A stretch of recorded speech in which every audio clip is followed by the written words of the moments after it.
సరే, బైబిల్ చరిత్ర అంతా మీకు తెలుసున్నటువంటి విషయమే. ఐగుప్తు దేశంలో 430 సంవత్సరాలు ఇశ్రాయేలీయులందరూ కూడా బానిసత్వంలో ఉన్నారు. మోషే నాయకత్వంలో వాళ్ళు బయటికి రావడం జరిగింది. కనాను దేశం వచ్చిన తర్వాత యాకోబు యొక్క 12 గోత్రాలు, యాకోబు యొక్క 12 కుమారులు, 12 గోత్రాలు, 12 కుటుంబాలు మొత్తం కలిసి ఇంచుమించుగా వాళ్ళ బిడ్డలతో 30 లక్షల మంది అయ్యారు.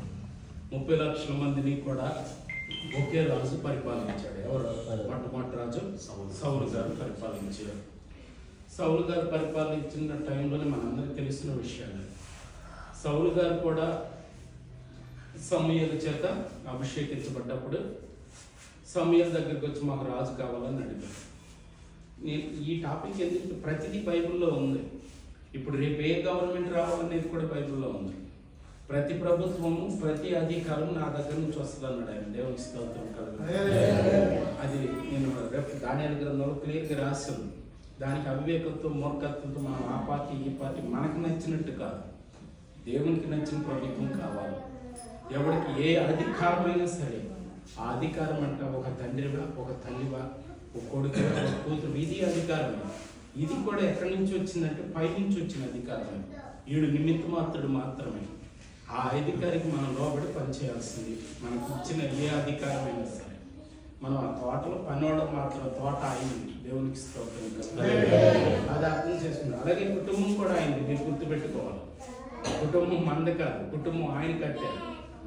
ఎందుకంటే ఈ బండ మీద నా సంఘమును కట్టుదునని ఆయన ఎట్టా చెప్పారో ఆయన అనే బండ మీద ఈ ఇల్లు కట్టబడాలి. అర్థమైందా మీకు? ఎందుకంటే క్రీస్తు అనే బండ మీద కట్టబడిన ఇల్లు ఏ తుఫానికి కొట్టుకోవాలి. ఆ క్రీస్తు అనే బండ మీద కట్టబడిన ఇల్లు ఏ గాలివానికి కొట్టుకుపోదు. సో ఆ క్రీస్తు అనే బండ మీద కట్టబడిన ప్రతి కుటుంబం ఆయనదే.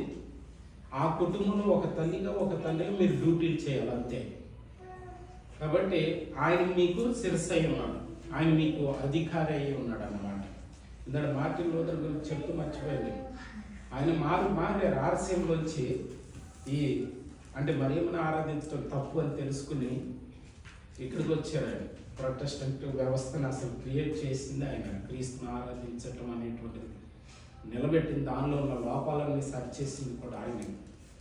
దానికి ప్రారంభంలో క్రిస్మస్ కానీ, ఈస్టర్ కానీ, ఆదివారం కానీ, ఈ చిందులు కానీ, ఈ డ్యాన్సులు కానీ, ఈ ఏడపాడం, ఏకశిక్కలు, ఈ హంగులు, ఆర్భాటాలు అసలు ఏమీ లేవు ప్రారంభం.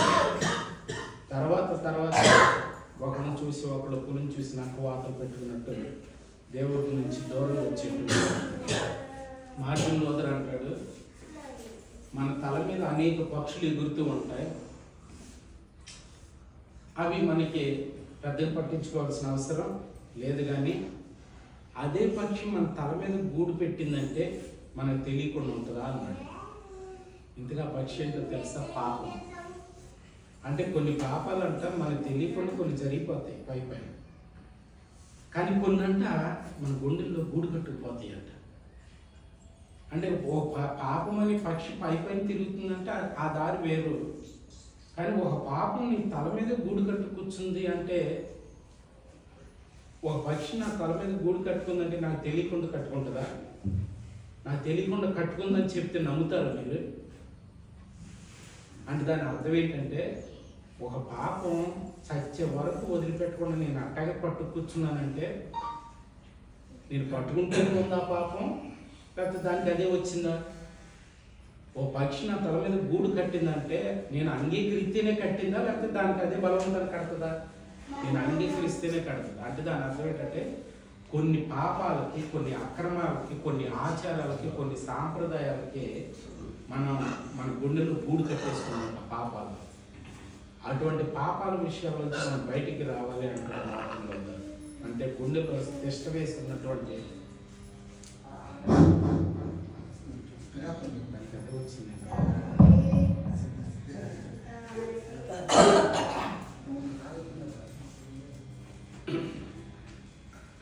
అంటే అలా కొన్ని పాపాలు మనలో ఉంటని అంటే అవి ఉండనిచ్చింది మనమే.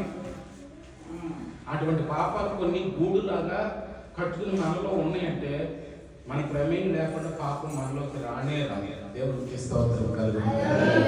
సో ఆ స్పృహ మనం కలిగి ఉండాలి. అది ఏ బ్యాడ్ హ్యాబిట్ అయినా సరే దాన్ని మనం అర్థం చేసుకోవాలి. మార్టిన్ లూథర్ ఆ విలువైనటువంటి విషయాన్ని, నేను ఎంతకాలం ఈ తప్పుడు పరిస్థితిలో ఉండిపోతాను ఓర్చుకుంటూ, అందుకే నేను గూడు కట్టుకుపోయిన ఈ పాపాల్లో వచ్చి నేను బయటికి రావాలనుకుంటున్నానని బయటకు వచ్చి క్రైస్తవ వ్యవస్థని సరైన మార్గంలో నిలబెట్టాడు మార్టిన్ లూథర్.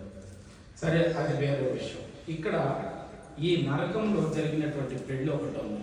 స్వర్గంలో కాకుండా పరలోకంలో కాకుండా ఈ అహబు యెజబెల్ అనేటువంటి వీళ్ళిద్దరి వివాహం నరకంలో జరిగింది.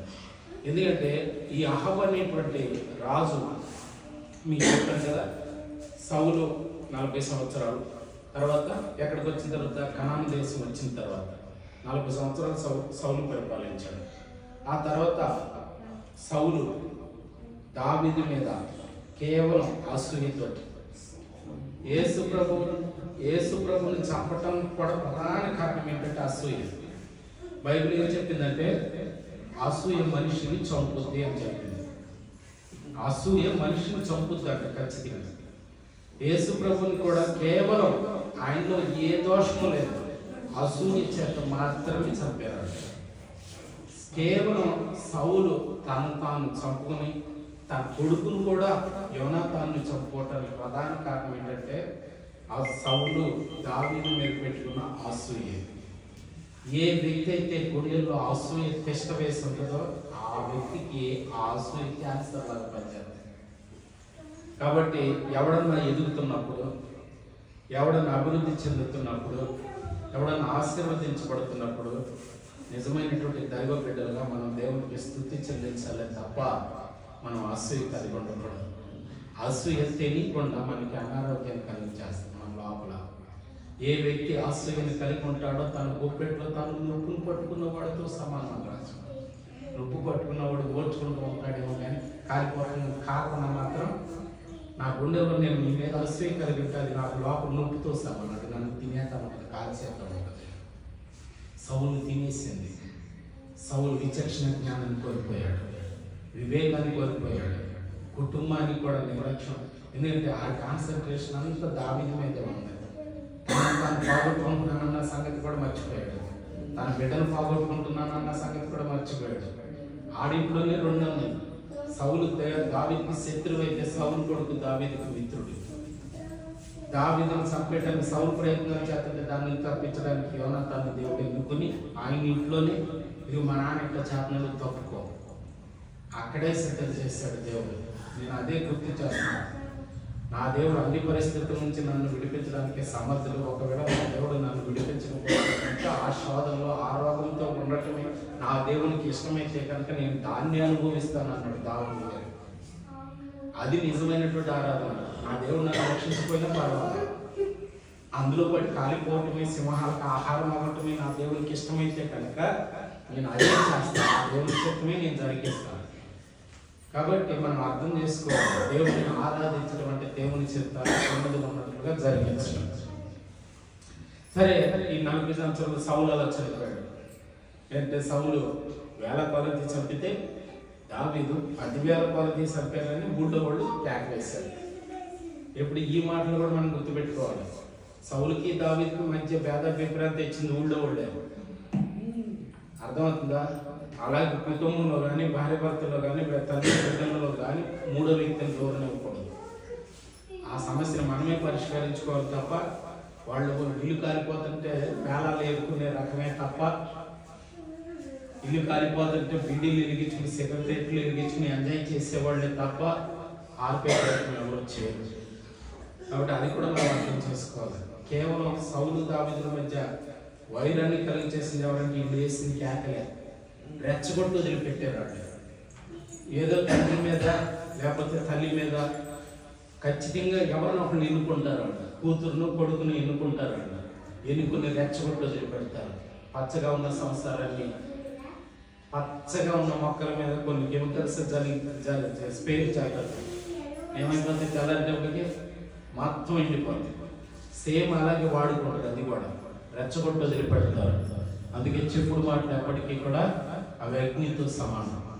ఆ బయట ముక్కు ఇంట్లోకి తెచ్చి ఇంటిని తగలబెట్టుకోకూడదు. ఇప్పుడు చెప్పుడు మాటలు అగ్నితో సమానం, అవి వినకూడదు. సరే, ఇక్కడ దావీదుకి సౌలుకి మధ్య కూడా అదే జరిగింది. దావీదు 10,000 మంది 1,000 మందిని చంపితేనంట, సౌలు 1,000 మందిని చంపితేనంట, దావీదు 10,000 మందిని చంపాడు. నేను 1000 మందినే చంపానా, దావీదు 10,000 మందిని చంపాడా, అమ్మ దావీదు గొప్పడని పోగొడుతున్నాడని ఈయన దావీదు మీద అసూయను పెంచుకున్నాడు. నిజానికి దావీదు ఏమైనా చేశాడా సౌలు విషయంలో వ్యతిరేకంగా? ఎక్కడా చేయలేదు. మేము కావాలంటే చూడాలి. సౌలు మనసు మార్చుకోవడానికి ఎన్నో అవకాశాలు ఇచ్చాడు. దావీదు పడుకుని ఉంటే అంగి ముక్క కోసుకొచ్చేది. సౌలు పడుకుని ఉంటే మన భాషలో చెప్పాలంటే సౌలు పక్కన ఉన్న వాటర్ బాటిల్ తెచ్చేసేది. అంటే ఎందుకు? సౌలా, నువ్వు నీ దగ్గరికి వచ్చి నేను నీ దగ్గర వాటర్ బాటిల్ తెచ్చాను, నీ దగ్గరికి వచ్చి నీ వస్త్రపు చెంగు మొక్క కూడా తెచ్చాను, నేను చంపాలంటే నాకు పెద్ద లెక్క, నువ్వు మారతావని తెలియచేస్తున్నాను అన్నాడు దావీదు. కానీ సౌలుకి లోపల గూడు కట్టుకు చెప్పాను కదా, కొన్ని పాపాలు పైన ఎగరటం కాదు, కొన్ని పాపాలు లోపల గూడు కట్టుకున్నాడు. సౌలు గుండెల్లో దావీదు మీద అసూయ అనే పాపం గూడు కట్టు కూర్చుంది. అది నేను దావీదుని చంపుతానని వాగ్దానం చేసింది. అని విచిత్రం ఏంటి తెలుసా? ఆయన చంపుతానని వచ్చి ఈయనే చంపింది. అది అసూయ ఎప్పుడు కూడా దావీదుని చంపుతానని వచ్చి కూర్చుంది ఇళ్ళలోకి. అటంటేనే రానిస్తాడు కదా, మరి శత్రువుని చంపుతానంటేనే రానిస్తాడు దాన్ని. కానీ ఏం చేసిందంటే ఈయన్నే చంపింది. అది మనం దేని వెంట పడతామో దేవునికి వ్యతిరేకంగా, నా మాటలు అర్థం చేసుకోండి, దేవునికి వ్యతిరేకంగా మనం దేని వెంట పడతామో అది మన మరణానికి కారణమవుతుంది. ఒకని ఎదుట సరైనదిగా కనపడే ఒక మార్గం ఉంటుంది, తొదకది వాడిని మరణంలోనికి నడిపిస్తుంది అని రాస్తాం. ఆడికి మంచిగా కనపడదు, ఎవరు చెప్పిన వినలేక అంతే. ఆడ పట్టిన కుందేలకి ఎన్ని కాళ్ళు? 4 3 4 అంటే కరెక్టే, కానీ ఆడు 3 అంటాడు. ఇక అంతే, ఆడి సిద్ధాంతం. అది అనిపించేది అనేది ఆడు కాదు, అనేది ఆమె కాదు, లోపల ఉన్నది అనిపిస్తుంది. ఆడి నోట ఆమె నోట. కాబట్టి అలాగా వాళ్ళిద్దరూ చెరుకు 40 సంవత్సరాలు పరిపాలించారు. అయిపోయిన తర్వాత దావీదు గారి ప్రియ కుమారుడైనటువంటి సొలొమోను గారు 40 సంవత్సరాలు పరిపాలించిన తర్వాత మనవాడికి కూడా విందులు విలాసాలు ఎక్కువైపోయినాయి. మనవాడి జీవితం కూడా నాశనం అవటానికి ప్రధాన కారణం ఏంటి చెప్పండి? మన సొలొమోను జీవితం నాశనం అవడానికి ప్రధాన కారణం ఏంటి? బైబిల్ ఎప్పుడు కూడా నేను గుర్తుపెట్టుకోండి, కుటుంబాన్ని, గృహాన్ని, వివాహ వ్యవస్థని, బిడ్డల్ని, సంసారాన్ని దేవుని మహిమలో మీరు కాపాడుకుంటే మీరు ఇంకే ఆరాధన చేయాల్సిన అవసరం లేదు. అదే నిజమైన ఆరాధన. ఎందుకంటే అందుకే కట్టాడు కుటుంబాలను ఆయన. కుటుంబ వ్యవస్థని, గృహము, ఇల్లు, పరలోకం, ఒక కుటుంబ వ్యవస్థే ఒక పరలోకం అయిపోవాలి. అది భర్త చేతుల్లోని భార్య చేతుల్లోనే ఉంటుంది. మీ ఇంటిని నరకంగా మార్చుకునేది మీరిద్దరే, మీ ఇంటిని పరలోకంగా మార్చుకునేది కూడా మీరిద్దరే. అందుకే మీరు బైబిల్ చూడండి, గమనించండి. ఆదికాండం 1:26 నుంచి మనం చదివితే ఏమని రాసి ఉంటుంది? వారిని స్త్రీని కానీ పురుషుని కానీ. నాకు అనిపిస్తూ ఉంటుంది 2వ అధ్యాయంలో సృష్టించినట్టు నరుని పడుకోబెట్టి నరుల్లోంచి స్త్రీని తీసాడు. కానీ అంతకుముందే స్త్రీ ప్రస్తావన ఉందిగా. ఒకసారి చదవండి 26వ అధ్యాయం నుంచి, 26వ నుంచి కొంచెం ఓపిక వెళ్ళండి. నేను ఈరోజు ఏదో మీకు మభ్య పెట్టే మాటలు కాకుండా ఉన్నాయి చెప్తున్నాను. నేను 1వ అధ్యాయం 26వ నుంచి చదవండి ఒకసారి. దేవుడు వింటున్నారా? దేవుడే చెప్తున్నాడు, మన స్వరూపమందు. ఇక్కడ వింటున్నారా? పోలిక వేరు, స్వరూపం వేరు అండి. 2 ఒకటిలాగా అనిపిస్తాయి. మీకు ఎన్ని చేతులు ఉన్నాయి, నాకు అన్ని చేతులు ఉన్నాయి. ఇది పోలిక, రూపురేఖ. దేవుడు రూపం, మన రూపం ఒక్కటే. ఇంకోటి ఏంటిదంటే స్వరూపమందు, మన స్వరూపము. స్వరూపం అంటే దేని చెప్పాడంటే హెబ్రీ భాషలో దేవుడు బుద్ధి ఏదో అవ్వ ఆదముల బుద్ధి కూడా అదేనంట. ఫస్ట్ సృష్టించినప్పుడు స్వభావం అన్నమాట. స్వరూపం అంటే స్వభావం. దేవుని స్వభావంలోని మంచితోనే చేసుకున్నాడు అవ్వ ఆదములు. దేవుడు మంచివాడు కాబట్టి ఆయన చేసుకునే ప్రతిదీ మంచిదై ఉంటుంది. సో దేవుని పోలికలు, దేవుని రూపంలోనూ చేసుకున్నాడు, దేవుని గుణంతో చేసుకున్నాడు. దేవుని స్తోత్రం కలుగును. మనం ఇప్పుడు చేసే ఆరాధన ఎందుకు తెలుసా? ఆ కోల్పోయిన ఆ స్వభావాన్ని తెచ్చుకోవటం కోసం మళ్ళీ చెప్పడం మనం. ఇప్పుడు అయస్కాంతం ఉంటుంది, దాని మీద దుమ్ము ధూళి ఇసుక బాగా కమ్మేసింది అనుకో, ఇనుప ముక్క తెస్తే అంటుకోదు కదా, దాన్ని దులిపేస్తే ఆ యేసయ్య రక్తమే దులిపేది. ఈ ఆత్మకి పట్టినటువంటి ఆ మలిని ఈ లోకం అంటించి బోడని అంటించింది మనం. దాన్ని దులుపుకోవటానికి యేసయ్య రక్తం తప్ప మరి ఏది దులపలేదే. ఆ రక్తమే కడిగేది. మరల తండ్రి అనేటువంటి దేవుని చేత మనం ఆకర్షించబడాలంటే ఈ ఆత్మ, ఆ రక్తం మళ్ళీ ఈ ఆత్మని, ఈ మలినాలన్నిటిని కడగాలి. అది నా ద్వారా కడిగేది, గత పాస్టర్ ద్వారా కడిగేది. కడిగించుకునే మనసు నీకుంటే కడుగుద్ది అంతే. ఎప్పుడైనా సరే అది నీకు ఉండాలి అంతే. ఖచ్చితంగా కడగమని నీకు ఉండాలి అని అంటాడు. చూడు, నేను మీరు చేయగలరని నేను నమ్ముదామంటే నా మనసు నమ్మనట్లేదు, కానీ మీరు చేయగలరు అనేటటువంటి నమ్మకాన్ని కూడా నాకు ఇవ్వమని కాళ్ళ మీద అంటాడు తండ్రి ఒకడు. గుర్తుంది మీకు? రోమ అదేంటి మార్కు సువార్త 9వ అధ్యాయంలో ఆ అబ్బాయిని తీసుకొస్తాడు. కొండ మీద ప్రసంగం అయిపోయిన తర్వాత కింద శిష్యులు ఉంటారు. ఆ కుర్రాడికి పెరాలసిస్ వస్తుంది, పక్షవాతం వస్తుంది. అప్పుడు మీ శిష్యులు అప్పుడు ఏమీ చేయలేకపోతారు. అప్పుడు నిరుత్సాహంతో అప్పుడే కొండ నుంచి ప్రసంగం చెప్పి కిందకి దిగి వస్తారు. యేసయ్య వస్తుంటే ఆ తండ్రి అంటాడు బిడ్డను తీసుకుని, ఆ బిడ్డ బాగా ఒక దెయ్యం పట్టి చాలా నొరుగులు కక్కుతూ నీళ్ళలోకి దూకేస్తూ ఉంటాడు. ఇదిగో నీ శిష్యులు ఏమీ చేయలేకపోయారో, నీ వల్ల ఏమన్నా అయితే చెయ్యి అంటాడు. యేసుప్రభు కోపం వస్తుంది అక్కడ. నీ వల్ల అయితే అనే పదం వాడాడు కదా. అప్పుడు యేసుప్రభు ఏమన్నారో తెలుసా? నా వల్ల అవుద్దో లేదో కానీ నా వల్ల అవుద్దని నమ్మకం నీ వల్ల అవుద్దా అన్నాడు. అర్థమైంది మీకు?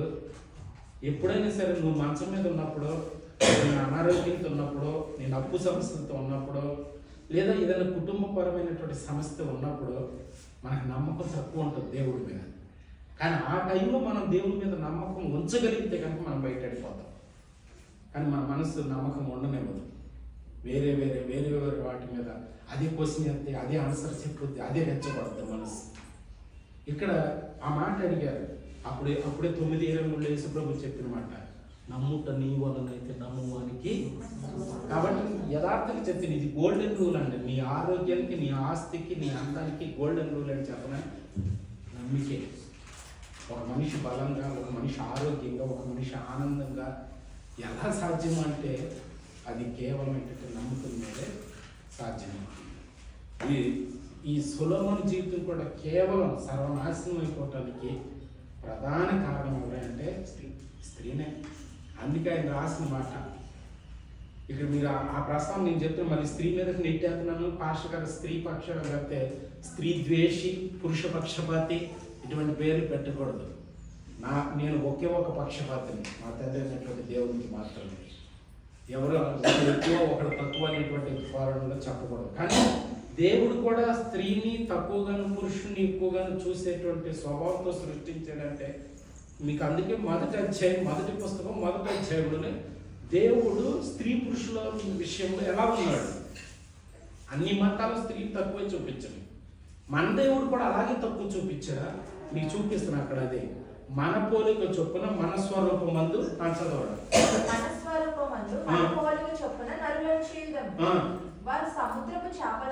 ఒక్క నిమిషం, నరులను చేయుదం అన్నాడు. నరులు అన్న చోట స్త్రీని పురుషుని కలిపి అన్నట్ట, లేకపోతే పురుషుని ఒక్కడనే అన్నట్ట? నరులు అంటే స్త్రీలు కూడా వస్తాడా? నరుడు మగవాడు అక్కడే వస్తాడా? కిందకి చదువుదాం. బైబిల్ చెప్పింది చదవండి. వారు అనాల్సిన అవసరం లేదుగా. నరుడు ఒక్కడైతే వాడు అంటే సరిపోద్దుగా. అక్కడైతే వాడు అంటే సరిపోద్దు, కానీ వారు అంటున్నాడు అంటే ఇద్దరు, స్త్రీను పురుషుడు. ఇంకా కిందకి చదవండి. పశువులను, సమస్త భూమిని, భూమి మీద ప్రాకు ప్రతి జంతువును ఏలుదురు కాకనియు. ఇక్కడ ఆగుదాం. ఏలుదురు అన్నాడు, యాతాడు అన్నా. యాతాడు అంటే మగడు ఒక్కడే. నేను మళ్ళా చెప్తున్నా, ఇంటి బాధ్యత ఇద్దరిది. ఇద్దరు కలిస్తేనే, ఇద్దరు ఏలాలి, ఇద్దరు బాధ్యతగా ఉండాలి. కానీ ఇప్పుడు మార్చేశారు దేవుని చట్టం, దేవుని ప్రణాళిక, దేవుని ఉద్దేశం కూడా మార్చేశారు. నిజం చెప్పండి, ఈ రోజున ఇళ్లలో ఏలేదు ఎవరు?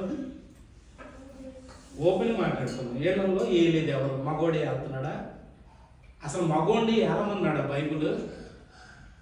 స్త్రీని ఏలమని మగవాడిని దేవుడు నిర్ణయించాడా? ప్రారంభంలో చూడండి, ఏలుదురు. ఎవరెవరు ఏలాలి? ఇద్దరు ఏలాలి. తర్వాత చదవాలి. దేవుడు తన స్వరూపమందు నరుని సృజించెను. వింటున్నారా? మగోడిని దేవుని స్వరూపమందు వాడిని సృజించెను.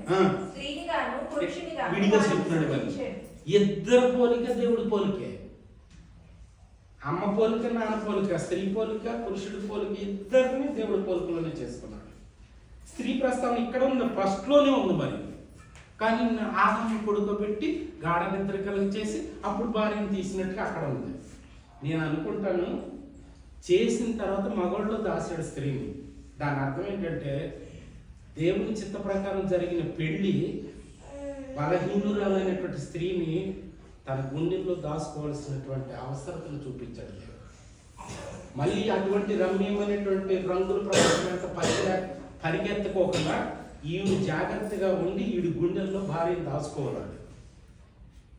భర్తలో భార్య సగం అంటారు కదా, ఊరికి అలా దేవుడా. మరి ఇప్పుడు నిజం చెప్పండి, మనకి ఎక్కడ కనపడుతుంది? 2వ అధ్యాయంలో కనపడుతుంది. ఇది స్త్రీ ప్రస్తావన. నా ఎముకల్లో ఎముక, నా మాంసంలో మాంసం అని మనోడి నిద్రలోంచి లేవగానే నాకు ఎట్ చెప్పేసాడు దేవుడు. అప్పుడు ఏమన్నా చెప్పాడు అసలు అటు మనోడికి? ఆయన నీలోంచి తీసేవరా, నీ భార్యరా అని ఏమన్నా చెప్పాడు? ఆదాముకి ఏం చెప్పాల? లేకంగానే గాఢ నిద్ర నుంచి లేకంగానే నా ఎముకల్లో ఎముక, నా మాంసంలో మాంసం, ఇంతకుముందు పరిచయం ఉన్నట్టే చెప్పేశాడు ఆదాము. ఖచ్చితంగా పరిచయం ఉంది అంతకుముందు, ఎందుకంటే ముందు ఇద్దరిని సృష్టించాడు దేవుడు. ఒకరిని ఎక్కువ ఒకరిని తక్కువ, మగవాళ్ళు వచ్చి తీయటం కాదు అసలు. మగవాళ్ళు దాచాడు స్త్రీని దేవుడు. నిజమైన భర్త తన భార్యని తన గుండెలో దాచుకోవాలి, అంతే.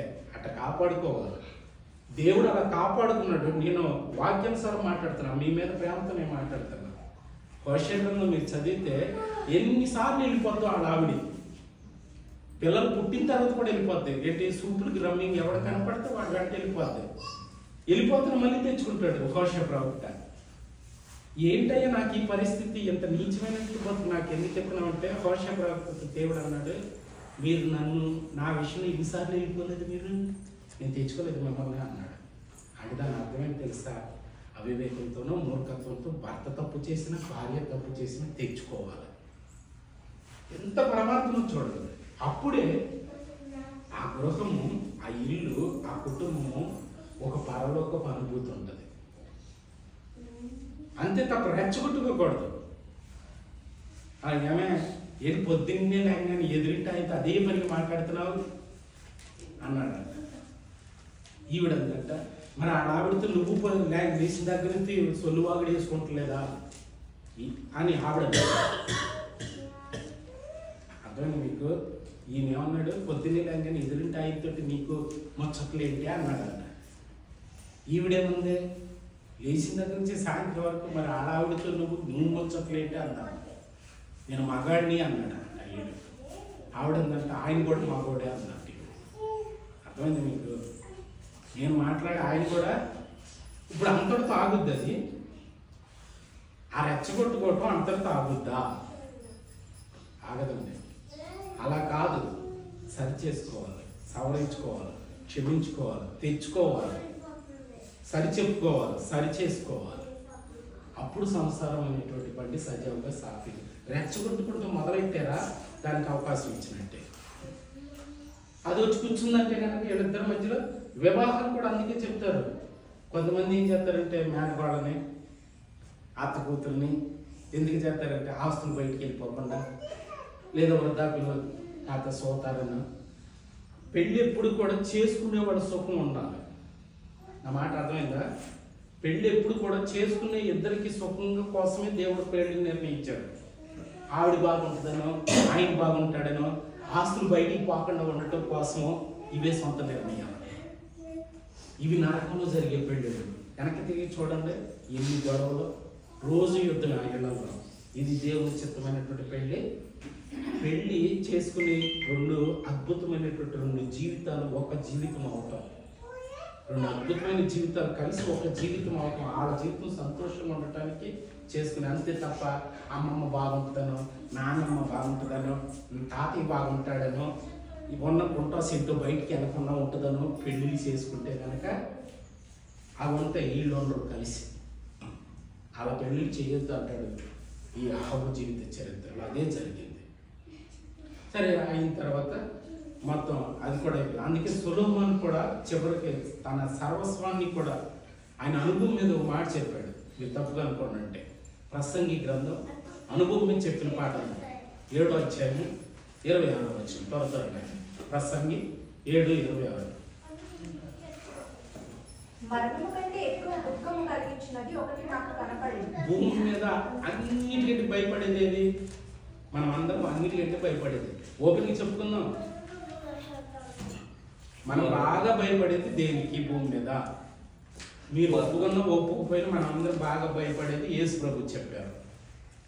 హెబ్రీ పత్రిక 2వ అధ్యాయం 14-15 వచనాల్లో మన అందరము భయపడేది. అబద్ధం ఆడతాం. అందరం భయపడేది దేనికో చెప్పనా? మరణ భయం అని రాసి ఉంది. అందరికీ భయం మరణం అంటే. పుట్టిన దగ్గర నుంచి చచ్చే వరకు దానికి మీరు బానిసలపై మరణ భయం చేత మీరు బానిసలపై భయపడుతూ ఉన్నారు. అందుకే నేను కూడా రక్త మాంసం ధరించుకుని ఆ భయం నుంచి విడిపించడానికి భూలోకానికి నేను వచ్చాను అని ఆయన చెప్పారు. కాబట్టి అన్నిటికంటే మనం భయపెట్టేది ఏది? మరణం. బైబిల్ లెక్క ప్రకారం. కానీ మరణానికంటే కూడా ప్రమాదకరమైనది ఉంటున్నారు. మనం భయపెట్టేది ఉందంటే అక్కడ చాలా ఉంది. అది వలల వంటిదై. ఏది? ఇంకేదో చెప్పాల. అదేదో మరణం కంటే ప్రమాదకరమైందంట. మరణం కంటే ప్రమాదకరమైంది కాబట్టి కొంతమంది మగవాళ్ళు ఇళ్లలో సూసైడ్ చేసుకుని చచ్చిపోతున్నారు. కారణం ఏంటో చెప్తున్నాడు. నేను బైబిలే చెప్తున్నా మాట. అది వలల వంటిదై. ఎటువంటిది? తప్పించుకోవడానికి ఈయన ఉండదే కాదు. నరకంలో జరిగిన పెళ్లి అది వలల వంటిదై. ఉరుల వంటి మనస్సును. ఏదంట? ఉరితాడంట. ఉరుల వంటి మనస్సును. బంధకముల వంటి చేతులను కలిగిన స్త్రీ. ఆహా, దీనికి పోడ్చాడు అర్థమైందా? కొంతమంది ఏళ్లలో ఉండే స్త్రీలని బైబిల్ ఏం చెప్పిందో తెలుసా? మగాడికి వల, మగాడికి ఊరి, మగాడికి బంధకం అంటే సంఖ్య. అది దేనికంటే ప్రమాదం అంటున్నాడో తెలుసా? మరణం కంటే బలము కాదు. అంటే దీన్ని భరించడం కంటే కూడా, ఇటువంటి అమ్మాయిని భరించడం కంటే, ఇటువంటి పెళ్ళాన్ని భరించడం కంటే మరణమే సులువు అనుకుని చచ్చిపోతున్నాడు అంటాడు. అని ఎవరు చెప్తున్నారో తెలుసా? సొలొమోను చెప్తున్నాడు. అది వలవల వంటిది, అది ఉరితాడు వంటిది, అది ఇంకా బంధకములు సంఖ్యలు వేడీలు లాంటిదంట. ఈ రోజున నిజంగా దేవుని క్రమం, దేవుని చట్టం ఒకటి ఉంది.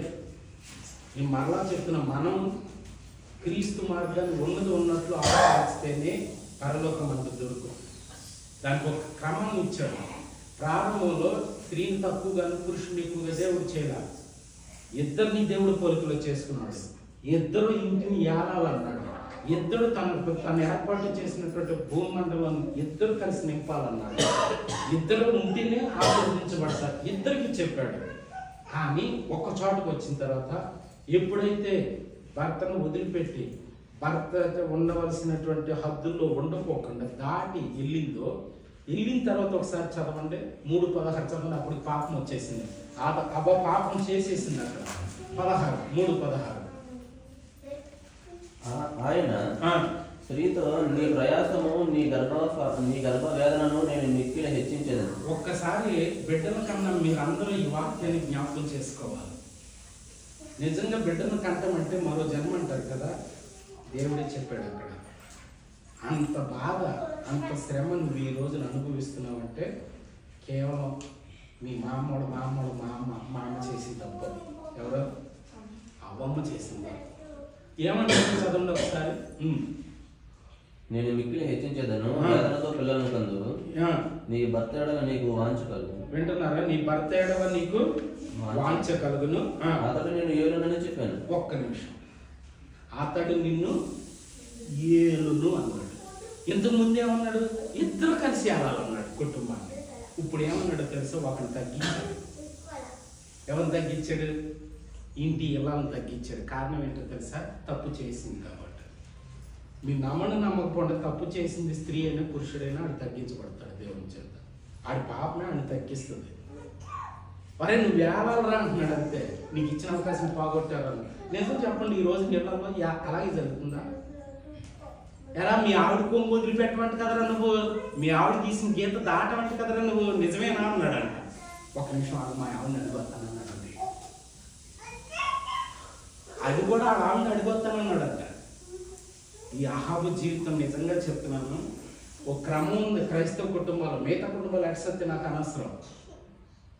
క్రైస్తవ కుటుంబాల్లో ఒక క్రమం ఉందండి. ఎవడు నా ఎదుట పాపం చేస్తాడో వాడే తగ్గించబడతాడు. అది స్త్రీనా పురుషుడా కాదు. అక్కడ ఆయన ఎదుట మొట్టమొదటి పాపం చేసింది ఆవిడ. అంత మునిపేమో ఇద్దరిని నా పోలికలో చేసుకున్నాను, ఇద్దరిని నా స్వభావంతో చేసుకున్నాను, ఇద్దరు కలిస్తేనే ఫలించాలి, ఇద్దరు కలిస్తేనే ఏలాలి, ఇద్దరు కలిస్తేనే పరిపాలించాలని చెప్పిన దేవుడు ఆవిడ చేసిన తప్పిదాన్ని బట్టి ఇప్పుడు ఏమంటున్నాడంటే, నువ్వు ఏలాలి, నువ్వు నీ ఆధీనంలో పెట్టుకోవాలరా, నీ హద్దుల్లో పెట్టుకోవాలరా. ఈడు ఆవిడ్ని తన హద్దులో పెట్టుకోవాలంటే ఈడు ఖచ్చితంగా ఆయన ఆధీనంలో ఉండాలి. అప్పుడే పెట్టుకుంటే సాధ్యమవుతుంది. ఖచ్చితంగా అలాగే ఉంటుంది. ఆ లైట్ దగ్గర కొంచెం పురుగుని గబుక్కుని దాని కింద నుంచి వచ్చి మింగేద్దాం ఒకటి. ఏంటిది? బల్లి. ఆ బల్లి దాన్ని మింగేసి కొద్దిగా లోపలికి గుటకేసే లోపు బయట ఎక్కడి నుంచి చూద్దో బ్యాగ తెలియదు, పరిగెత్తుకొచ్చి దాన్ని ఎత్తుకుపోద్ది, బల్లి ఎత్తుకుపోద్ది. ఇది బలిని మింగేసి అట్ట బయటికి వెళ్ళేటప్పుడు ఎక్కడి నుంచి చూద్దో తెలియదు, ఒక గద్ద దాన్ని ఎత్తుకుపోద్ది. ఈ లోపు దాన్ని ఎక్కడి నుంచి చూద్దో అన్నిటికంటే ఎత్తులు ఎగురుద్దు రాబందు, దీన్ని ఎత్తుకుపోద్ది, ఈ గద్దెని ఎత్తుకుపోద్ది. పురుగునేమో బల్లి ఎత్తుకుపోయింది, బల్లినేమో డ్యాగ్ ఎత్తుకుపోయింది, డ్యాగ్నేమో గద్ద ఎత్తుకుపోయింది, గద్దనేమో రాబందు ఎత్తుకుపోయింది. ఏదో ఒక రోజు నువ్వు తుఫాను వస్తుంది, రాబందు కింద అడిపోద్ది. అంటే దీని పరమార్థం మీకు అర్థమై ఉండాలి. ఇక్కడ ఎవడు ఎక్కువ, బల్లి పురుగు మీద ఎక్కువ కాదు, బల్లి మీద డ్యాగ్ ఎక్కువ కాదు, డ్యాగ్ మీద గెద్ద ఎక్కువ కాదు, గెద్ద మీద రాబందు ఎక్కువ కాదు, రాబందు మీద తుఫాన్ అనేది ఒకటి ఉంది పైన. అసలు తుఫాను ఒకటి ఉంది పైన. అందరం అదుపులో ఉండాలి. నేను ఎక్కువ తక్కువ గురించి మాట్లాడతా, పాపాన్ని బట్టి మనం తగ్గించబడతాం, మన స్థాయి తగ్గిపోతాయి, మన బలం తగ్గిపోతాయి, పరిపాలించబడతాం, బానిసలం అవుతాం. దేవుడు అప్పటి నుంచి ఒక క్రమాన్ని తెచ్చాడు. ఆ పక్కన మీరు కావాలంటే నొప్పులు పడేటప్పుడు చూడండి, సెలైన్కి సంబంధించిన స్టాండ్ కానీ కత్తులు కానీ అవేవి ఉంచరు పక్కన, మీ పక్కన. ఎందుకని ఉంచరు హాస్పిటల్స్లో? ఎప్పుడైనా చూసారా? ఎందుకంటే ఈ బాధకు మించిన బాధ ఏది ఉండదు. దానికి కారణం ఏంటంటే దేవుడు ఇక్కడ చెప్పాడు, నువ్వు చేసిన తప్పును బట్టి నువ్వు అప్రసవ వేదన అనుభవిస్తావు. అసలు అది రోజు గుర్తు చేస్తూనే ఉంటుంది. అప్పుడు చేసిన తప్పు అది ఇంకా గుర్తు చేస్తూనే ఉంటుంది. ఇంకా ఒక్కసారి ఎపిసోడ్కి రాసిన పత్రిక, నేను నా ఉద్దేశం ఒకరిని ఎక్కువ చేసి ఒకరిని తక్కువ చేయటం కాదు. ఒక క్రమం ఉంది బైబిల్లో, ఒక ఇంటిని పరిపాలించే ఒక క్రమం ఉంది. ఆ క్రమాన్ని మనం చేర్చకూడదు, ఆ లింకుని మనం తెప్పకూడదు. ఎపిసోడ్కి రాసిన పత్రిక 5వ అధ్యాయం 23వ వచనం. క్రీస్తు సంఘమునకు శిరస్సు అయి ఉన్నలాగున. ఒక్కసారి వినండి. క్రీస్తు సంఘానికి ఏమై ఉన్నారు? ఇప్పుడు నేను ఆ శిరస్సు. ఈ సంఘానికి శిరస్సు ఎవరు? లేకపోతే ఈ చర్చ ఇచ్చిన ఆవిడ నేనా? లేకపోతే సంఘంలో పెద్దలా? ఏమని చెప్పినాడు చూడండి, ఏమై ఉన్నారో. క్రీస్తు సంఘమునకు శిరస్సు అయి ఉన్నలాగున. ఒక్క నిమిషం. ఇది ఎంత బాగున్నా, ఇది ఎంత ఎర్రగా ఉన్నా, ఎంత బలంగా ఉన్నా, ఇక్కడి నుంచి ఇక్కడ దాకా లేకపోతే దీని పని ఏంటి? నిర్జీవం కదా. కాబట్టి నీ జీవితానికి, నీ కుటుంబానికి, నీకు హెడ్ ఎవరంటే యేసుప్రభువే. అది ఒకవేళ నేను హెడ్గా ఉండలేనా, నేను వెళ్ళిపోయాడానికి ఆయన ఈ బాడీ మొత్తానికి నేను హెడ్గా ఉండలేనని ఇది ఇక్కడ దాకా వెళ్ళిపోయింది అనుకో, పూసేపు కొట్టుకుని ఇది ఏమవుతుంది? మొండి మాత్రమే మిగులుద్ది, మూడు మాత్రమే మిగులుద్ది. నీ జీవితానికి, నీ బిడ్డల జీవితానికి, నీ కుటుంబానికి, నీ భర్తకు, నీ భార్యకు యేసు ప్రభువుని శిరస్సుగా పెట్టుకోవాలి. లేకపోతే మొండిమైపోతాయి, మూడే మిగులుద్ది. అది సంఘమైనా, అది ఇల్లు అయినా, అది వ్యాపార సంస్థ అయినా, మీ బిజినెస్ అయినా క్రీస్తుని హెడ్గా నాకు అక్కడికి రాగానే నాకు సంతోషం ఇచ్చేది ఏంటంటే పైన దేవుని పడింది. నాకు పైన నిజంగా దేవదూతల సమూహం అది చదువుకుని అవి ఎంతో పరవశించాయి. ఇప్పుడు కనపడాలి అది లేదు అక్కడ. అది ఎంత గొప్ప పదమో తెలుసా? 24 పెద్దలు ప్రకటన గ్రంథంలో మీరు చూస్తే ఏమన్నా దేవుని స్తుతించేవాళ్ళు? ఇవే 2 పదలే. పరిశుద్ధుడు ఏం మాట్లాడేవాడు కదా దేవదూతలు. పరిశుద్ధుడు పరిశుద్ధుడు పరిశుద్ధుడు, దేవుని స్తోత్రం దేవుని స్తోత్రం దేవుని స్తోత్రం. ఆరాధన అంటే అర్థం ఏంటంటే రేపు నిద్ర పడతాయి. కొంతమంది ట్యాబ్లెట్లు వేసుకుంటే పట్టదు, వేసుకోకపోతే పట్టదు. నిజమైన ట్యాబ్లెట్ ఏంటంటే ఈ పదాలే. పడుకోగానే చక్కగా మన గుండెల మీద చేతులు వేసుకుని ఈ పదం అనుకుంటూ పడుకోండి. దేవుని స్తోత్రం దేవుని స్తోత్రం పరిశుద్ధుడు పరిశుద్ధుడు అనుకుంటూ పడుకోండి. మనసు వేరే వాటి మీద వెళ్ళదే. రేపటి వాటి మీద భయం కూడా ఉండదు, మనకి నిద్ర పడుతుంది. అది చాలా గొప్ప పదం అన్నమాట. ఆ ఒక్క పదంతో ఆరాధిస్తారు దేవదూతలు. సరే, ఇక్కడ మీరు చూస్తే శిరస్సు ఉన్నారంట. ఎవరు? క్రీస్తు. ఎవరు? దేనికి? సంఘానికి మాత్రమే. ఇంటికి కాదా? నాకు కాదా? నేను కలిగి ఉన్న సమస్తానికి కాదా? సరే, తర్వాత భార్యకు పురుషుడు భార్యకు శిరస్సు అయి ఉన్నాడు. నేను రాశాను బైబిల్లో, నేను రాశాను అది ఆ వాక్యం నేను రాశాను ఆ బైబిల్లో. కొన్ని మీకు అర్థం కొట్టానమా? నువ్వు నామే శిరస్సు రా బోడి. ఇజ్బేల్కి అహబుకు పెళ్ళైంది అన్నాను కదా. ఇజ్బేలు అనే పదానికి అర్థం ఏంటో తెలుసా? సిగ్గులేనిది. ఒరిజినల్ మీనింగ్స్ సిగ్గులేనిది, నైతికంగా అదుపు లేనిది. నైతికంగా అంటే క్యారెక్టర్లెస్, అదుపు లేనిది. ఒరిజినల్ హిబ్రీ మీనింగ్ ఏముందంటే ఆడ పిల్లలకి 2 పిల్లలు ఉన్నారు. ఆడ పిల్లలతో అనేదంట, అరే ఆడ ఎక్కడ సచ్చాడో పిలవండరా అనేదంట. ఎవరిని? ఆవిడ మీనింగ్లో, ఆవిడ పేరు మీనింగ్లో ఆ మీనింగ్ ఉంది. ఆవిడ పేరు అర్థంలో మీ నాన్న ఎక్కడ సచ్చాడో పిలవండరా. ఎప్పుడు అలా మాట్లాడేదంట తన భర్త విషయంలో. అంటే ఆ స్థాయికి కొంతమంది స్త్రీలు ఉంటారు. ఇందాక చెప్పినట్టు వాళ్ళు ఏం చేస్తారంటే మగవాడిని వాడి చేతుల్లో రిమోట్లకు మార్చేసుకుంటారు. కొమ్ములు కట్టేసుకుంటాం అంటారా? అంటే ఊరు ద్వారా సానుభూతి పొందటానికి. నిజానికి చాలా మంది ఇళ్లలోనంట ఈ పాడైన స్త్రీలు, ఈ మరణం కంటే ప్రమాదకరమైన స్త్రీలు అంట మగాడిని ఏం చేస్తున్నారంటే ముందు తాగుడికి అలవాటు చేస్తారంట. తర్వాత తాగుడికి అలవాటు అయిపోయిన తర్వాత ఊరంతా వీడి మీద అసహించుకునేటట్టు చేసేసి ఈవిడి సానుభూతి పొందుద్దంట వీడి ద్వారా. అమ్మ భర్త అసలు పట్టించుకోవడమ్మా, భర్త అసలు ఏమి సహాయ సహకారాలు ఉండవమ్మా.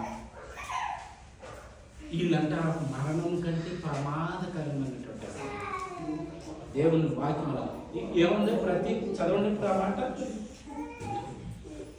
క్రీస్తు సంఘమునకే శిరస్సు అయి ఉన్నలాగున పురుషుడు భార్యకు శిరస్సు అయి ఉన్నాడు. దేంతో పోల్చడం చూసారా? సంఘానికి శిరస్సు క్రీస్తు ఎట్టగో భార్యకు శిరస్సు రాసిందా? అంటే ఇప్పుడు భార్యకి శిరస్సు భర్త అంటే ఇప్పుడు భర్త భార్య పరిస్థితి ఏంటి? మొండినేనా? భర్త లేని భార్య పరిస్థితి. నిజంగా భర్త వీళ్ళు భార్యకి, భార్య వీళ్ళు భర్త తెలవాలంటే ఓ 3 నెలలు ఎడంగా ఉండి చూడండి. వచ్చి కాళ్ళ మీద అడిపోతే ఇప్పుడు అడగండి. ఇద్దరు కూడా నేను అనుభవించే చెప్తున్నాను, ఎన్నో చూసి చెప్తున్నాను. భర్తకు భార్య, భార్యకు భర్త తప్ప ఈ ప్రపంచంలో మీ ఇద్దరు యోగక్షేమాలు చూసేవాడు, నీ కడుపును పుట్టినోడైనా, నీ పుట్టినోడైనా, నీ అత్తింటోడైనా అంత డ్రామానే. మీరిద్దరు మాత్రమే కడ వరకు నిలబడతారు. అందుకే తండ్రిని విడిచి వారు హత్తుకొను రాశారు. మీరు విడవసరలా వాళ్ళే వదిలేస్తారు. మీరు ఆ భావన కలిగి ఉండాలి. భర్త పట్ల భార్య, భార్య పట్ల భర్త. ఖచ్చితంగా నీకు హెడ్ అయి ఉన్నాడు. నువ్వు భర్త లేకపోతే నువ్వు మొండివే. ఖచ్చితంగా తల లేకపోతే బాడీ అంత మొండివే. నీకు అవమానం. అది సచ్చోడు పుచ్చోడు ఉండాలంతే. ఖచ్చితంగా ఉండాలంతే. అది కోరుకోవాలి మీరు. తర్వాత ఒక్కసారి తిమోతి పత్రిక 2 అధ్యాయం అయిపోయింది టైం. మొదటి తిమోతి పత్రిక 2వ అధ్యాయము 11 నుంచి ఒకసారి చదవండి. స్త్రీలు ఎక్కగా స్త్రీలు మౌనముగా ఉండి ఎక్కడ ఇంట్లో తల్లి ఎక్కడ ఈదిలో కాదు, మౌనముగా నుండి సంపూర్ణ విధేయతతో నేర్చుకోవాలి. ఏ విధేయత? ఎటువంటి విధేయత? సంపూర్ణ విధేయతతోటి నేర్చుకోవాలను. స్త్రీలు మౌనముగా ఉండవలసినదే గాని మళ్ళీ రెండోసారి ఎందుకు ఇన్నిసార్లు చెప్పాడు? నువ్వు ఇంట్లో మౌనంగా ఉండకపోతే కనుక కొంతమంది ఏం చేస్తారు తెలుసా? వీడు తగ్గుతాడని బయటకు వచ్చి మాట్లాడతారు కొంతమంది ఆడవాళ్ళు. వీడు తగ్గాలని, వీడు పరువు పోవాలని, వీడు గుట్టు పోవాలని. అసలు భర్త గుట్టు పోతే, భర్త పరువు పోతే పోయేది ఎవరి పరువు? ఏమో 2 సార్లు చెప్తున్నాడు, అమ్మ నువ్వు మౌనంగా ఉండాలి, అమ్మ నువ్వు నోటికి కడుపు పెట్టుకోవాలి, అమ్మ నీ పెదవులకి కాపు పెట్టుకోవాలి, వదిలేకూడదు ఏ మాట పడితే ఆ మాట. బైబిల్ దేవుడు చెప్తున్నాడు. దేనికో తెలుసా? ఇవన్నీ ఎందుకు ఈ రూల్స్ చెప్పనా? నిన్ను నమ్మి, నీ భర్తను నమ్మి నీకు బిడ్డలు ఇచ్చాడు కాబట్టి దేవుడు ఆ బిడ్డల భవిష్యత్తు కోసం మీరు ఇవన్నీ చేయాలి. అంతే తప్ప ఆయన మీద ప్రేమతోనూ నీ మీద ప్రేమతో కాదు. ఇది బిడ్డల భవిష్యత్తు కోసం చేయాలి. మీరు చేసేవి మీ పిల్లలు చూసి నేర్చుకుంటారు, మీరు చెప్పే నేర్చుకోరు. మీరు చెప్పే అసలు నేర్చుకోరు, మీరు చేసే చూసి పిల్లలు నేర్చుకుంటారు. మిమ్మల్ని మీరు పాడు చేసుకుంటే కాకుండా రాబోయే నెక్స్ట్ తరాన్ని కూడా మీరు పాడు చేస్తున్నారు. అందుకే అంటున్నాడు, నువ్వు మౌనం ఉంటే నీ ఇల్లు బాగుంటుంది. ఎవరితో చెప్తున్నాడు తెలుసా? అలా ఆయనతో చెప్తున్నాడు. చెప్పండి, ఇళ్ళలో ఆయన మౌనం ఉంటాడు, ఆవిడ మౌనం ఉంటుంది. ఇళ్ళలో ఆయనే మౌనం ఉండేది. ఎందుకంటే అక్కడ చేశారు చెప్తున్నాడు. దేవుడు ఏమో ఇంకా చెప్తున్నాడు, ఈవిడేమంటుంది అట్ట కాదు ఇట్టగా ఉంటుంది యెజబెలు. దేవుడేమో ఎలాగరా క్రమం ఎలాగని చెప్తున్నాడు దేవుడు క్రమాన్ని. యెజబెలు వచ్చి అంటుంది అబ్బే అట్ట కాదే ఇట్టగా అని. ఈ రోజున వ్యవస్థ తలకిందులైంది. రోడ్డు ఎక్కేశారు, కోర్టులు, పంచాయతీలు, పెద్ద మనుషులు, ఏడుగురు జనం పోగేయాలి. కలుసుకోవటం కష్టం తేలికే, కానీ విడిపోవటం చాలా కష్టంగా ఉంది ఈ రోజున. ఎందుకంటే ఆవిడ ఇవ్వదు, ఇంటికి రాదు. వ్యవస్థ ఈ రోజున నేను మన గురించి మాట్లాడుతున్నా. రాబోయే మన తరాలకు మనం ఆదర్శంగా ఉండాలి. మన బిడ్డలు మనకి జీవితం మొత్తానికి క్రీస్తే శిరసై ఉండాలి. కుటుంబం మొత్తానికి క్రీస్తే శిరసై ఉండాలి. బ్రతుకు మొత్తానికి క్రీస్తే శిరసై ఉండాలి. మౌనంగా ఉండాలి. చదవండి. స్త్రీ మౌనముగా ఉండవలసినదే గాని ఉపదేశించుటకైనను పురుషుని మీద అధికారం చేయుటకైనను నేను రాసిన పదం ఆమెకు సెలవీయలేదు. నేను రాసానా? నన్ను తిట్టుకుంటారా మీరు? అమ్మలో చెల్లెండి, అక్కలు, మగాడి మీద అధికారం నీకు ఇవ్వలేదు దేవుడు. కొంతమంది ఆడే ఫస్ట్ వస్తారు బయటికి. ఎవరన్నా పెద్ద మనిషి బయట నుంచి వస్తారు, వెనకాలే ఉంటాడు పాపం. ఎందుకంటే ఇంట్లో జరిగేది వేరు. మళ్ళీ ఆ తర్వాత ఇంట్లోకి వెళ్ళిన తర్వాత ఇది బయట పూజ ఉంటుంది. నువ్వెందుకు ఇట్టాను, నువ్వెందుకు అట్టాను. కానీ ఇక్కడ ఏమంటున్నాడు దేవుడు? పురుషుడి మీద అధికారం చేయడానికి నీకు నేను ఆజ్ఞ ఇవ్వలేదు. ఇక్కడ మరలా గుర్తు చేస్తున్నాను. ఎక్కువ అలా ఉంచాడు ఒక మగాడు. ఈ చట్టాలన్నీ పక్కనెట్టేశాడు. పక్కనెట్టేసి పెళ్ళం పొంగి పట్టుకు తిరిగాడు. పెళ్ళం నిజంగా దేవుని చిత్తం ప్రకారం నడుచుకునేటువంటి దేవుడు గుణగణాలు కలిగినటువంటి స్త్రీ అయితే ఇటు బతుకు బాగుండేది. అహాబు జీవితం గురించి అది ఎవరికో కుంటో సిద్ధం ఉంది నాబోతు ద్రాక్ష తోట. నాకు అది కావాలరా బాబు అని కూర్చున్నాడు. ఆడేమన్నాడు, వచ్చి పడుకున్నాడు ముడుచుకుని, పలప పాకుట్టుకుని. పిల్లడా పడుకున్నా వెంటి అని దేవుడు వచ్చాడు. వీళ్ళ మాట మనకి ఇక్కడ నాకు చెప్తారు కూడా వాళ్ళకే వస్తాయి. నిజంగా కొంతమంది ఆడవాళ్ళు పలికే వాళ్ళు లాగే ఈతలో నజీరుద్దీన్ పేరున్నారు మీరు, మంచి చక్కటి కథలు ఉన్నాయి. ఆయన ఆఫీస్ నుంచి వస్తుంటే వచ్చిన తర్వాత ఈవిడ రాగానే ఫస్ట్ ఏం చేద్దంటే ఆయన చొక్క చూసేదంట. ఆవిడ చూస్తే ఆ రోజున చొక్క మీద ఎంత బాగా ఇంటుకుందంట. నాకు అన్యం చేతనం కదా నువ్వు అన్నట్ట అని పెట్టేటప్పుడు ఏమయ్యా అన్నారంట. ఈ అమ్మాయి ఎవరు అని చూపించిందంట ఆ ఇంటికి. అంత పెద్ద ఇంటికి కదా మరి, ఈ అమ్మాయి ఎవరని అంట. ఆ ఆడికి మతిపోయింది. అమ్మాడికి అసలు ఈ రోజున బస్సు ఎక్కి లారీలు ఎక్కి ఆటోలు ఎక్కి పోతున్నప్పుడు ఎన్నో ఎక్కువ చదివితే అనుకుంటాయి. ఆడు ఏం చెప్తారు కూడా పాపం వాడికి ఏ లేదు సాధ్యం కావట్లా. ఆ రోజు అయిపోయింది, గొడవ పడ్డారు, అంతా అయిపోయింది. రెండో రోజు చెప్తే మళ్ళీ వారెంట్ అది కాపరేషన్ ఇంటికి ఒకసారి మీ బైబిల్ ఓపెన్ చేసిన బైబిల్ ఇంటిలో ఉంటాయి. అందులో ఇళ్లలో మీరు ఎన్ని చూసినా సరే కొంతమంది ఏంటంటే లేకపోతే బయట లేకపోతే వేరే గదిలో తలదూకుంటారు, వంట గదిలోని లేకపోతే హాల్లోని దువ్వేసుకోవటం. దువ్యాన్ని నుండి మనం వెళ్ళి గబుక్కుని ఎక్కడన్నా గబగబ వెళ్ళి బయటకు వెళ్ళాల్సి వచ్చి గబుక్కుని దువ్యాన్ని తీసాం, దాని నిండా పొట్ట ఉంటుంది జుట్టు. జూకున్నోడు మళ్ళీ తీసి మళ్ళీ దాన్ని ఏదైనా కవర్లో పెడితే అట్ట చేయి, అది అట్టగా వదిలేస్తారు. అన్నీ అడుగుతుంది కానీ మనిషికి ఎంట్రుకులు ఆడుకో తెలుసా మీకు? గోల్డ్ ఒకటి పెద్దోళ్ళు గోల్డ్ తీసి మధ్యలో ఇవ్వద్దు అంటారు, ఎందుకని దరిద్రం అంటారు. కానీ వాస్తవానికి దరిద్రం కాదు, మనిషి చచ్చిపోయినా పెరిగేది గోరు. మనిషి చచ్చిపోయినా పెరుగుతూనే ఉంటుంది గోరు. ఆ గోరు కనుక మన శరీరంలో మన పేగులు ఎక్కడైనా పట్టుకుంటే ఏ ఎంఆర్ఐ స్కానింగ్కి దొరకదు. ఎందుకంటే కవర్ దాంట్లో కలిసిపోతుంది, కనపడదు అసలు. దానికి కుళ్ళిపోవడం అరిగిపోవడం అంటూ ఉండదు. అది ఎక్కడ సిక్కుపడిపోయిందో అక్కడ ఇన్ఫెక్షన్ మొదలవుతుంది. అందుకే అట్ట చెప్తే గోర్లు ఏమవుతుందని పడేస్తారు. అదే దరిద్రం అని చెప్తే బయట పారేస్తారు. మన పెద్దలు గోడ తీస్తే దరిద్రం అని చెప్తారు. అలాగే వెంట్రుకలు కూడా అంతే. వెంట్రుక అసలు అరగటం అనేది అది లోపలికి వెళ్ళిపోయిన తర్వాత ఏ పేరు కన్నా చుట్టుకుపోయింది అనుకో ఏ స్కానింగ్కి దొరకదు. పిల్లలు తినేసేటప్పుడు లోపలికి వెళ్ళేటప్పుడు. అందుకని గోల్డ్ విషయంలో వెంట్రుకల విషయంలో చాలా జాగ్రత్తగా ఉండాలి. బిడ్డలకి చాలా దూరంగా ఉండాలి. దొరకదు అసలు. ఎందుకు ఇలా కడుపు నింపి ఎందుకు వస్తుందో తెలియదు. చాలా ప్రమాదం అన్నమాట. గోల్డ్ ఒకటి వెంట్రుకలు ఒకటి దూరంగా ఉంచాల్సిందే. సరే ఆ రోజు అన్నం పెట్టేటప్పుడు చొక్క దగ్గరికి వెళ్ళి చూస్తే కవర్ వేసిన బాగా ఇంటికి కనపడ. చూసిన తర్వాత మళ్ళీ రెండో రోజు కొద్ది బడితే పూజే మనవాడికి. అసలు ఆడికి ఏ సంబంధం లేదు పాపం. ఇంకొకటి ఏం తెలుసా, ఎక్కడ అనుమానం ఉంటుంది అక్కడ ప్రేమ కూడా ఉంటుంది ఖచ్చితంగా. సరే మూడో రోజు సేమ్ మళ్ళీ ఇంటికి దొరికింది. ఆ ఇంటికి తెల్ల ఇంటికి. అప్పుడేమన్నా తెలుసా, మొదట పొడిసి ఆవిడి, తర్వాత రంగేసుకున్న నడివయసు ఆవిడ్ని, ఇవాళ ముసలాముని కూడా అవ్వలేదు కదా నువ్వు అన్నాడు. వాడికి ఏం చెప్పాలో తెలియదు.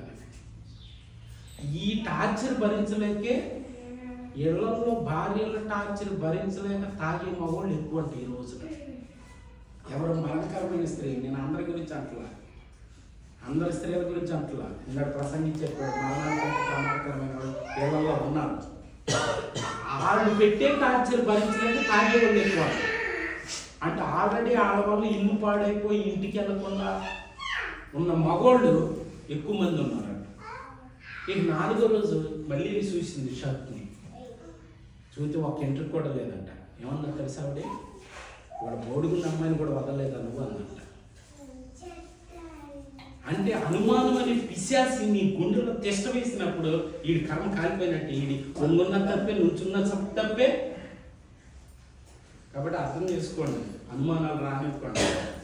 నిజంగా నీ భర్త మీద నీకు అనుమానం, నీ భార్య మీద నీకు అనుమానం ఉంటే ఎదురు బదులుకు వచ్చి ఒకరు మంచి గుణాలు ఒకరు రాసుకోండి పేపర్ మీద.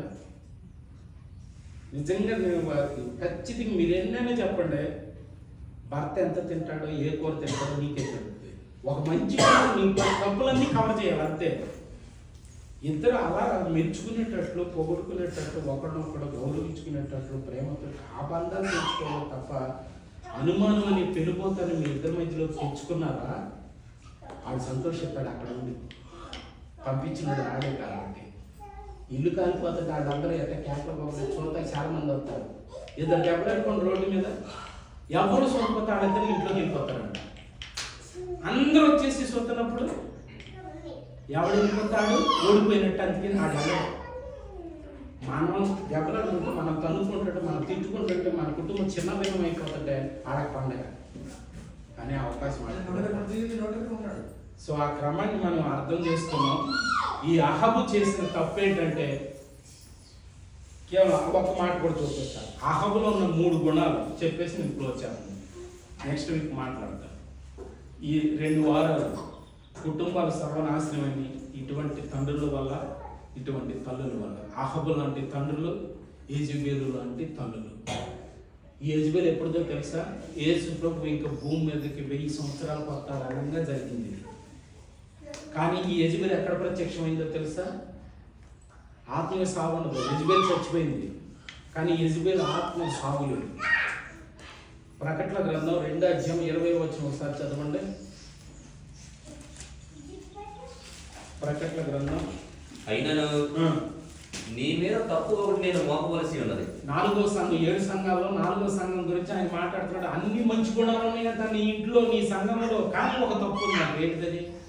తాను ప్రవక్త అని చెప్పుకొనుచున్నా. అదే చెప్పుకుంటుందంట. యెజబేలు స్త్రీని. ఎవరిని? యెజబేలు స్త్రీని నేను ఉండనిచ్చుచున్నావు. ఎప్పుడు? ఇది ప్రకటన గ్రంథంలో. ఈ యెజబేలు ఎప్పుడుదో తెలుసా? యేసు ప్రభు భూమి మీద కొట్టాక అహబు నాటి భార్య. ఎప్పుడుది? 1000 సంవత్సరాలు. యేసు ప్రభు వచ్చేప్పటికి 2024 సంవత్సరాలు.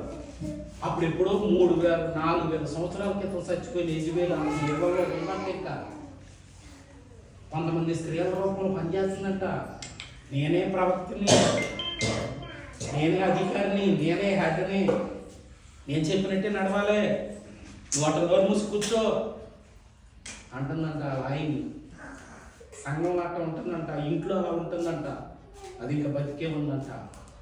పైగా దేవుడు నాకు ఇట్ట చెప్పాడని చెప్తుందంట. దేవుడు భయం కూడా పెడుతుందంట లాయినికి. మొత్తం ఒక కుటుంబం మొత్తాన్ని సర్వనాశనం చేసినటువంటి స్త్రీ ఇది. ఒక రాజ్యాన్ని మొత్తాన్ని సర్వనాశనం చేసినటువంటి స్త్రీ ఇది. దేవుడు సంతతి మొత్తాన్ని దెయ్యానికి అప్పగించేసిన స్త్రీ ఇవిడి.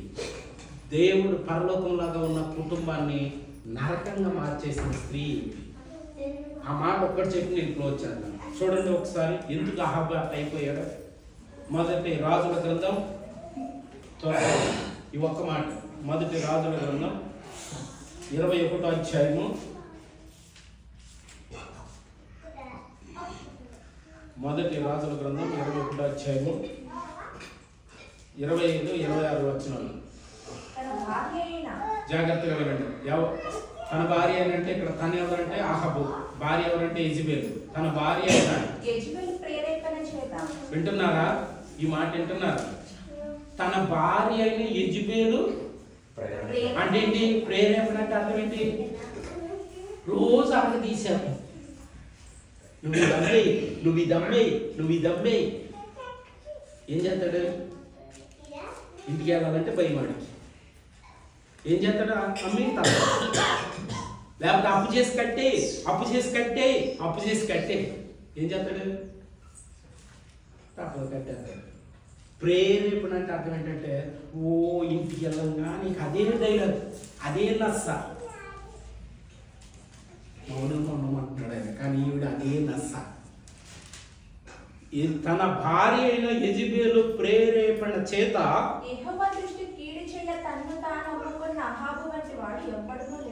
ఎంత గొప్ప మాట! నాకు అసలు చెప్తే రాదు అది. దేవుడు తన పరిశుద్ధాత్మను బట్టి రాయించాడు. ఆయన అమ్మేసుకున్నాడంట ఈవిడి వల్ల. ఎవరికి అమ్మేసుకున్నాడు? దెయ్యానికి అమ్మేసుకున్నాడంట.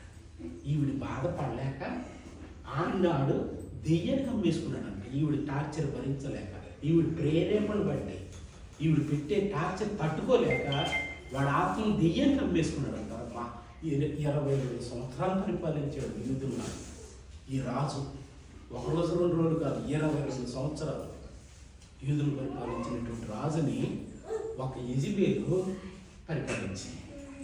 22 సంవత్సరాలు దేవుడి సంతతిని పరిపాలించిన రాజుని ఒక యెజబేలు దెయ్యపు ఆత్మ పరిపాలిస్తుంది. ఎట్ట పరిపాలించిందంట? ఆడెళ్ళి దెయ్యానికి ఆడిని అమ్మేసుకునేటట్టు చేసింది. చూడండి అక్కడ ఏమని రాశాడు, ఎలా రాశాడు? ప్రేరేపణ చేత యెహోవా దృష్టికి కీడు చేయ తన్ను తాను, ఎవరన్నవాడిని ఆడికి వెళ్ళి ఆడే అమ్మేసుకున్నాడు. తన్ను తాను ఎవరికి అమ్ముకొనినా? ఎవరికి అమ్ముకున్నాడు అంటారు? కీడు చేయటానికి సిద్ధపడ్డాడంటే ఎవరు కీడు చేసేది? ఎవరు? సైతానే కదా. తనను తాను ఆడంతటా ఆడే అమ్మేసుకునేటట్టు చేసిందంటే ఇంట్లో. చూడండి, అమ్ముకొనిన అహబు వంటి వాడు ఎవడనూ లేడు. తర్వాత జాగ్రత్తగా వినండి. ఇశ్రాయేలు అంటే దేవుని సంతతి ఎదుట నిలవకుండా యెహోవా వెళ్ళగొట్టిన అమోరీల ఆచార రీతిగా విగ్రహం పెట్టుకొని అతని బహు హేయముగా ప్రవర్తించను. ఎవరి వల్ల? బహు హేయము. ఎందుకయ్యాడు? విగ్రహము దేనికి గుర్తు బైబిల్లో తెలుసా? వ్యభిచారానికి గుర్తు. విగ్రహారాధన వ్యభిచారం ఒకటే బైబిల్లో. మీరు నమ్మినా నమ్మకపోయినా. ఇంత దారుణం ఎందుకయ్యాడు? తన భార్య అయిన యెజబెలు ప్రేరేపణ వల్ల. ఈడు ఎందుకు ఇంటికి వెళ్తలేదు? ఈడు ఎందుకు తాగుడికి అలవాటు పడ్డాడు? 1 గంట అయినా ఈదులోనే తిరుగుతున్నాడు ఏంటి? ఈడు కబ్బులంట పబ్బులంట ఎందుకు తిరుగుతున్నాడు? ఈడు ఇంటికి వెళ్తే తన భార్య అయిన యెజబెలు ప్రేరేపణ ప్రభావం. ఈ అలా అమ్ముకున్నవాడు బైబిల్ ఇంకొక లేడంట. ఈరోజు నాకు చాలామంది ఇళ్లలో ఇవే జరుగుతుంది. దయచేసి నేను చెప్పాలనుకున్న అంశం ఏంటంటే, దేవుడు ఒక చట్టాన్ని, ఒక క్రమాన్ని ఇచ్చాడు. నా భార్య మీద, నా మీద యేసు ప్రభు ఉన్నాడు, నా శిరస్సు. నా యేసు ప్రభు మీద తండ్రి అయినటువంటి దేవుడు శిరస్సుగా ఉన్నాడు. నా భార్యకి నేను శిరస్సుగా ఉన్నాను. నా భార్యకి నేను శిరస్సుగా ఉండాలంటే నా శిరస్సు అయిన యేసు ప్రభు మార్గంలో నేను నడవాలి. అప్పుడు నా మార్గంలో నా భార్య నడుస్తుంది. నేను అడదిట్టంగా బ్రతుకుతూ నా భార్య నా ఆధీనంలో నడవాలంటే అది కరెక్ట్, అది చెప్పలేదు. కాబట్టి ఒక క్రమం ఉంది. ప్రతి మగాడు క్రీస్తుని పోలి నడుచుకోవాలి. ప్రతి స్త్రీ ఆ మగాడిని పోలి నడుచుకోవాలి. పౌలు ఏమన్నాడు? నేను క్రీస్తుని పోలి నడుచుకుంటున్నాడు, మీరు నన్ను పోలి నడుచుకోండి.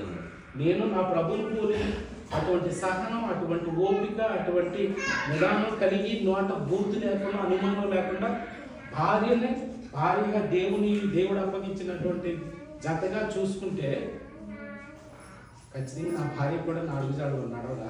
నా బుద్ధిని బట్టి మీరు ఉండేది ఎవరమైనా ఎదుటోడు ప్రవర్తన బట్టే కదా. వీడు దారి తప్పాడు కాబట్టి వీళ్ళు దారి తప్పుతున్నారు. కానీ ఆ క్రమం మనం అందరం తప్పించకూడదు. ఆ చైన్, ఆ లింకులు మనం తీయకూడదు. ప్రతి మగాడి మీద క్రీస్తు శిరస్సు అయి ఉంటే, క్రీస్తు మీద తండ్రి అయిన దేవుడి శిరస్సు అయి ఉంటే, ప్రతి మగాడి స్త్రీకి ఏమై ఉన్నాడు? శిరస్సు అయి ఉన్నాడు. ఇళ్లలో అదే ఉండాలి, ఇళ్లలో అదే జరగాలి. అలా ఉండట్లేదా? నీ భర్త నీకు శిరస్సుగా ఉండట్లేదా? అప్పుడు ప్రార్థనలో దైవ సన్నిధికి వచ్చి ప్రార్థన చేసుకోవటం. ఖచ్చితంగా దేవుడు రూపాంతరం పరుస్తాడు. లేకపోతే ఏమవుతుంది? యెజబెలు ఏం చేసింది? తను దెయ్యానికి, తన భర్తను దెయ్యానికి అమ్మేసుకునేటట్టు చేసింది. ఆ తర్వాత మీ అందరికీ తెలుసు, నెక్స్ట్ వీక్ చూపిస్తాను.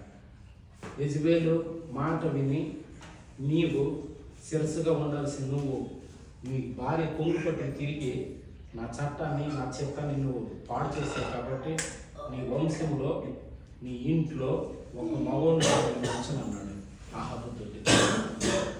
నేను మళ్ళా గుర్తు చేస్తున్నాను. మీరు తగ్గించబడేది, మీరు హెచ్చించబడేది దేనికో చెప్పనా? వీళ్ళ మీద మీరు పెత్తనం చేయటానికి కాదు, వీళ్ళు మీకు బానిసలుగా ఉండటానికి కాదు. మన బిడ్డలు దేవుని చిత్తంలో ఎదగటానికి మీరు తగ్గాలి, మీరు హెచ్చాలి. ఇక్కడ ఏమన్నాడు తెలుసా? ఎవరికి శాపం వచ్చిందో తెలుసా? అహబకి, యెజబెలుకి శాపం తర్వాత ముందు ఎవరికి వచ్చిందో తెలుసా? రాబోయే తరాలకు వచ్చింది. మీరు అలాగా ఒకరినొకరు ప్రేమించుకుని, ఒకరొకరు తగ్గించుకుని, ఒకరినొకరు గౌరవించుకుంటూ మీరు ముందుకెళ్తే మీ బిడ్డలు ఆశీర్వదించబడతారు. అంతే తప్ప పోటీ పెట్టుకోమాకండి. భర్తకు వేరేగా భార్య లేదు, భార్యకు వేరుగా భర్త లేడు, స్త్రీ అని లేదు, పురుషుడని లేదు. అందరూ దేవుని ఆత్మచేత ఎవరైతే విరిగి నలిగిన మన స్థాయి పాదాల దగ్గరికి వస్తారో విడదీసి మనం చూడలేం. సముద్రంలో దగ్గరికి వెళ్తే కూర్చున్నట్ట ఆగి కూర్చున్నాడు అంటాడు. ఎరా స్నానం చేయవేటంటే అన్నాడంట. అలా తగ్గేసి చేస్తాడు అంటున్నాడట. ఎప్పుడు చేస్తాడు? ఎప్పుడు తగ్గుతాయి అలలు? తగ్గుతాయా? అలని సముద్రం నుంచి వేరు చేయగలరా? అల లేకుండా సముద్రం ఉండదు, సముద్రం ఉంటే ఏముంటుంది? భార్య భర్తలు కూడా అంతే, వేరు చేయలేవు. ఆ ఘోష ఉంటుంది, ఆ కేకలు ఉంటాయి, ఆ సౌండ్లు ఉంటాయి.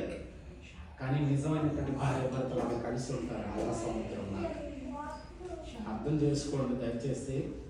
కుటుంబం చక్కగా నిజంగా మీరు బయటకు వచ్చిన అందరూ ఇంటికి వెళ్ళిపోవాలనుకునేటట్టు మీ ఇల్లు ఉండాలి. దేవుని స్తోత్రం. అందరికి ఇంటికి వెళ్ళిపోయి పడిపోవాలి. అందరికి ఇంటికి వెళ్ళిపోయి నా భార్య చెప్పి కాఫీ పెట్టించుకుని, నా భార్యకి నేను కాఫీ పెట్టి నేను పెట్టిస్తాను మా ఆవిడకి. పెద్ద గొప్పగా నేను చెప్పట్లా, ఆవిడ జాబ్ చేసి అలసిపోయి వస్తుంది. నేను ఎక్కడికైనా ఇలా రాత్రిలో తిరిగి వచ్చినప్పుడు 1 గంట వరకు అలా అసలు పడుకొని అలా కూర్చుని ఉంటుంది. ఒక్క మాట 9వ అధ్యాయం అనమాట. ఒకసారి మీకు ఇంతవరకు కూడా పెట్టారు. ఏమన్నా సరే చదివిపించేది నేను. మరి ఈ భూమి మీద నువ్వు చచ్చేదాకి, నువ్వు చచ్చిపోయే వరకు నువ్వు బాకీ ఉండి చచ్చిపోరాన్నాడు పౌలు.